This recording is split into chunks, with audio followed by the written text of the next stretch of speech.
Hello नमस्कार दोस्तों। तो 15 मार्च को एक और एसएमई आईपीओ ओपन हो चुका है एंसर कम्युनिकेशन लिमिटेड का। तो देखेंगे हम कंपनी के काम के बारे में, उसके बाद देखेंगे आईपीओ डिटेल, कंपनी के फाइनेंशियल कैसे हैं, ग्रे मार्केट में डिमांड कैसी चल रही है, और अंत में बताएंगे अपना व्यू कि इस एसएमई आईपीओ में अप्लाई करना है या उसको अवॉइड करना। तो सबसे पहले देख ले रहे हम कंपनी के काम के बारे में। तो कंपनी की स्थापना 2008 में हुई थी और एंसर कम्युनिकेशन लिमिटेड यह insurance companies, e commerce companies, education companies and travel sectors की जो कंपनियां हैं उनको business process management services offer करती है। कंपनी ने अपने वर्क को 4 बिजनेस में डिवाइड किया हुआ है। पहला हमारा कस्टमर एक्विजिशन सर्विस, दूसरा कस्टमर सर्विसेज, तीसरा IT infrastructure and management service है, और चौथा डाटा मैनेजमेंट सर्विस।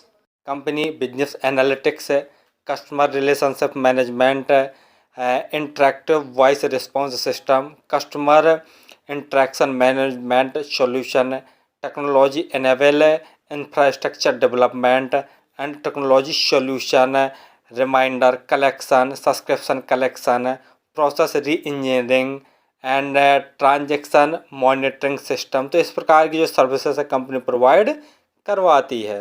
कंपनी के क्लाइंट में देख लिया जाए तो Acko general insurance limited, Ola financial service private limited, Matris adventures private limited, national health authority, Reliance Nippon life insurance company and class 21A technologies private limited, Acko technology and service private limited, Girnar Finserv private limited, और उसके बाद देख लिया जाए तो GC web ventures private limited. तो इस प्रकार की जो कंपनियां हैं वो कंपनी के नामी क्लाइंट्स हैं। दिसंबर 2023 तक कंपनी में देख लिया जाए तो 780 एम्प्लॉय काम कर रहे थे। तो कंपनी का काम तो आपको समझ में आ गया होगा। चलिए अब देख ले रहे हम आईपीओ की डिटेल के बारे में। आईपीओ 15 मार्च को ओपन हो चुका और 19 मार्च तक यह ओपन रहेगा। प्राइस बैंड देखे ले रहे हैं तो 70 रुपये पर शेयर का प्राइस बैंड रखा गया। लॉट साइज 2000 शेयरों का एक लॉट है। टोटल यूज साइज 16.17 करोड़ का रखा गया, जिसके तहत पूरे पूरे फ्रेशेस हुआ ट्रांजेक्शन जारी कर रही है। अलॉटमेंट आपको 20 मार्च को पता चल जाएगा, और यदि आपको आईपीओ अलॉट नहीं होता है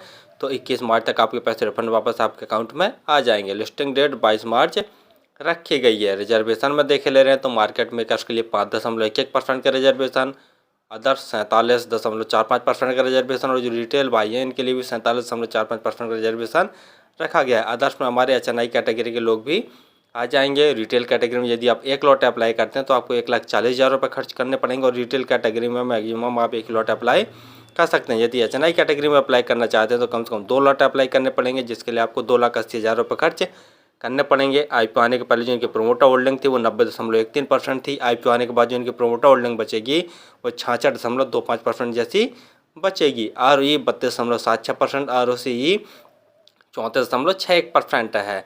EPS 4.91 तथा PE 14.26 है। फाइनेंशियल देखा ले रहे हैं, लेकिन फाइनेंशियल देखने से पहले आप हमारे चैनल को तो सब्सक्राइब कर लें, ताकि आपको समय समय पर शेयर मार्केट संबंधी जानकारी, आईपीओ संबंधी जानकारी और एसएमई आईपीओ संबंधी जानकारी मिलती रहे। तो फाइनेंशियल में जैसा देख रहे हैं जो ऑल अमाउंट दिए हुए हैं सभी के सभी लाख में दिए हुए हैं। तो कंपनी के एसेट्स हैं साल दर साल लगातार बढ़ रहे हैं। रेवेन्यू देखते हैं तो मार्च 2021 में कंपनी का रेवेन्यू 961 लाख का था, जो कि बढ़कर मार्च 2022 में 1686 लाख का हो गया। मार्च 2023 में 2590 लाख का, और सितंबर 2023 6 महीने के अंदर ही कंपनी ने 1815 लाख का टोटल रेवेन्यू जनरेट कर लिया। यानी रेवेन्यू में देख रहे हैं तो साल दर साल ज़बरदस्त ग्रोथ देखने को मिल रही है। प्रॉफिट आफ्टर टैक्स देख रहे हैं तो मार्च 2021 में कंपनी ने 11 लाख का नेट लॉस जनरेट किया, तो वहीं मार्च 2022 में बढ़कर इनका जो प्रॉफिट था वो 77 लाख का हो गया है।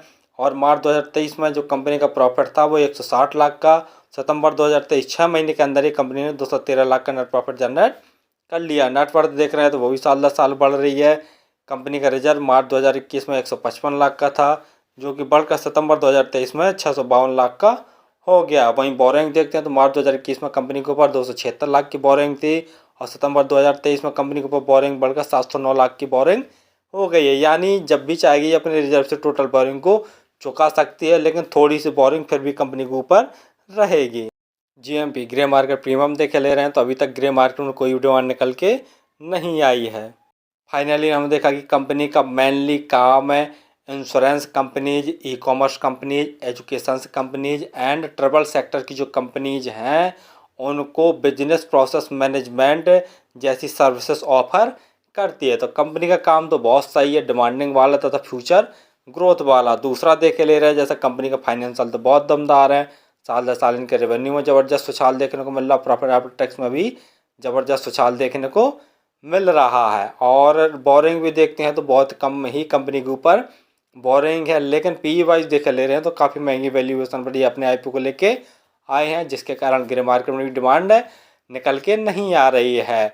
तो फिलहाल तो अगर इस आईपीओ को आप अप्लाई करना चाहते हैं तो लास्ट डे ही अप्लाई करें, वो भी 2 कंडीशंस ज़रूर देख लें। सब्सक्रिप्शन लगभग 150 गुना से ज़्यादा हो और जो जीएमपी में डिमांड है वो कम से कम देख ले जाए तो 35 से 40% जैसी हो, तभी इस एसएमई आईपीओ में सेफली रहेगा अप्लाई करने के लिए। और फिर भी किसी आईपीओ एसएमई आईपीओ में अप्लाई करें तो स्वयं का एनालिसिस करके और अपने रिस्क पर ही किया करें। धन्यवाद।